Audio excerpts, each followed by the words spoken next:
Hello viewers, মজাদার recipe নিয়ে হাজির হইলাম। একদম নতুন একটা রেসিপি। কি আর বলবো, খেতে কিন্তু অসাধারণ লাগে। কুমড়ো বড়ি আলু সিদ্ধ করে ডিম দিয়ে ফুলকপি দিয়ে এরকম রান্না করলে সেই লাগে। তো এখানে কুমড়ো বড়ি টমেটো কুচি নিয়ে নিয়েছি, আর ফ্রাই প্যানে তেল গরম হতে এখানে আমি দিয়ে দিয়েছি আগে থেকে সিদ্ধ করে রাখা ডিমগুলোকে নুন হলুদ দিয়ে মেখে রেখেছিলাম, সেগুলো আমি ভেজে নিচ্ছি। ভালোভাবে ভাজা হয়ে গেলে এগুলো উঠিয়ে নিব একটি পাত্রে। তারপর ওই তেলে দিয়ে দিব আমি কুমড়ো বড়িগুলোকে। তো কুমড়ো বড়ি দিয়ে দিয়েছি, এখন ভালো করে একটু ভেজে নিচ্ছি। ভাজা হয়ে গেছে, একটি পাত্রে উঠিয়ে নিচ্ছি। তারপর ওই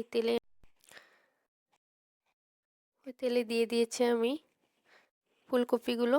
দেওয়ার পর একটু নাড়াচাড়া করে নিচ্ছি। তারপরে একটু কুমড়ো বড়ি দিয়ে দিচ্ছি, অল্প পরিমাণ জল দিয়ে এটাকে সিদ্ধ করে নিচ্ছি। কুমড়ো বড়িগুলো একটু সিদ্ধ হতে দেরি হচ্ছে, এজন্য আমি তো ভালোভাবে একটু শুদ্ধ করার জন্য একটু জল দিয়ে ঢেকে রেখেছি। দিয়ে দিব কিছুক্ষণ। তার আগে আমি দিয়ে দিচ্ছি হলুদ গুঁড়ো আর লবণ অল্প পরিমাণ দিয়ে একটু নাড়াচাড়া করে মিক্সড করে নিচ্ছি। তারপর এটাকে ঢেকে দিব, কিছুক্ষণের জন্য ঢেকে দিব, যাতে করে এটা পারফেক্টভাবে সিদ্ধ হয়ে যায়। ঢাকনার সাহায্যে ঢেকে দিলাম। কিছুক্ষণ পরেই তো এখন তেল দিয়ে এটাকে অনবরত নেড়েচেড়ে ভেজে নিব। ভাজা হয়ে গেলে একটি পাত্রে আমি এগুলো উঠিয়ে নিব। ভাজা হয়ে গেছে, একটি পাত্রে আমি উঠিয়ে নিচ্ছি। তো ওই প্যানে আমি দিয়ে দিচ্ছি পেঁয়াজ কুচি, কাঁচামরিচ চিরা আর কিছু তেল দিয়ে আমি নাড়াচাড়া করে অনবরত পেঁয়াজটার কালার চেঞ্জ হয়ে আসতে এখানে দিয়ে দিব আমি কিছু রসুন থেতো করা।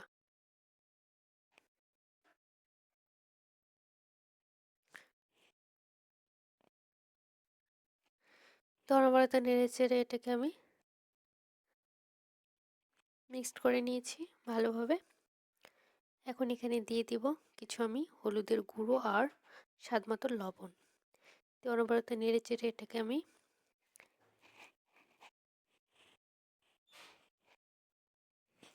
মিক্সড করে নিচ্ছি। নতুন বন্ধুদের জন্য অনেক অনেক ভালোবাসা ও শুভেচ্ছা, আর পুরাতন বন্ধুদের জন্য অনেক অনেক ভালোবাসা ও শুভেচ্ছা।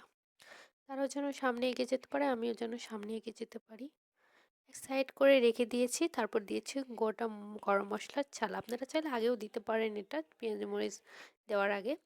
তো এখানে আমি দিয়ে দিলাম তেজপাতা আর গোটা জিরা। দেওয়ার পরে তেলে ফ্লেভারটা ছড়িয়ে পড়লে সবগুলো উপকরণ একসাথে আবার মিক্সড করে নিচ্ছি। তারপর এখানে সিদ্ধ করে ম্যাশ করে রেখেছিলাম কিছু আলু, সেটা দিয়ে ভালোভাবে একটু নাড়াচাড়া করে ভেজে নিয়েছি। তারপর দিয়ে দিচ্ছি লঙ্কার গুঁড়ো। দেওয়ার পরে এটাকে আমি দিয়ে দিচ্ছি আলু আর ফুলকপি আর কুমড়ো বড়ি যেটা ভেজে রেখেছিলাম সেটাও দিয়ে দিলাম। দিয়ে অনবরত নেড়ে চেড়ে এটাকে ভেজে নেব। অল্প পরিমাণে জল দিয়ে দিচ্ছি, দিয়ে এটা পারফেক্টভাবে সবগুলো উপকরণ একবারে দমে বসিয়ে দিব। এজন্য আমি সবগুলো উপকরণ একবারে এটাকে দিয়ে দিব। এখানে ভেজে রাখা ডিমগুলোও দিয়ে দিয়েছি, আর কিছু টমেটো কুচিটাও দিয়ে দিচ্ছি, আর আদা জিরা পেস্টটাও দিয়ে দিচ্ছি। সবগুলো উপকরণ একবারে ভালোভাবে একটু দেওয়ার পরে নাড়াচাড়া করে একদম ঢাকনা দিয়ে কিছুক্ষণের জন্য দমে বসিয়ে দিব।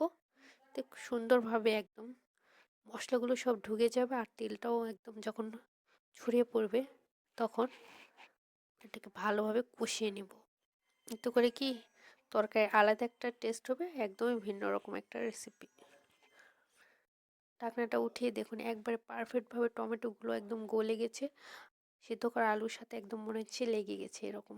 ফুলকপিগুলোও অনেক সুন্দরভাবে সিদ্ধ হয়ে গেছে আর অনেক সুন্দর হয়েছে। আর বড়িগুলোর মধ্যে, কুমড়ো বড়ির মধ্যেও মনে হচ্ছে সবগুলো উপকরণ ঢুকে গেছে, আর ডিমগুলোর মধ্যেও কিন্তু তেলটা ছড়িয়ে পড়েছে। এই পর্যায়ে আমি উষ্ণ গরম জল অ্যাড করে দিচ্ছি অল্প পরিমাণ, দিয়ে ভালোভাবে একটু ফুটিয়ে নিব। ফুটে জলটা যখন একটু গাঢ় হয়ে আসবে তখন কিন্তু এটাকে নামিয়ে নিব একটি পাত্রে। এ তো হয়ে গেছে আমার রান্নাটা। ধন্যবাদ সবাইকে, পাশে থাকবেন। ভালো অবশ্যই বাসাতে এটা ট্রাই করবেন, একদমই ভিন্ন রকম এই রান্নাটা।